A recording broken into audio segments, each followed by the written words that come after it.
এই যে আলু ভাজা আর কুদলি ভাজা বলে, কুদলি দিয়ে আর একটু গাজর সামান্য দিয়ে দিয়েছি, একটু কুমড়ো আর সব দিয়ে একটা ভাজা করবো আজকে। তেল দিয়ে দিয়েছি, একটু কালো জিরে ফেলে দিলাম আর একটু পেঁয়াজ কুচি দেবো। পেঁয়াজ কুচি দিয়ে এই জিনিসটা ভাজা হবে। এবারে এগুলো একটু দিয়ে দেবো, এবার গোটাই দিয়ে দেবো,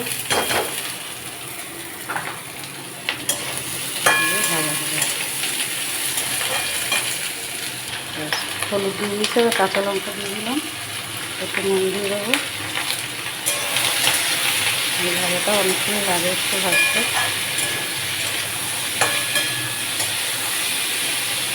ঢাকা দিয়ে দেবো, একটুভাবে ভাজা ভাজা হয়ে গেছে, এবার নাড়িয়ে দেবো। এই ভাজা হয়ে গেছে, নাড়িয়ে দিয়েছি,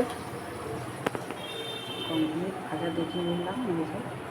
এই ভাজাটা খুব ভালো লাগে ডালের সাথে খেতে।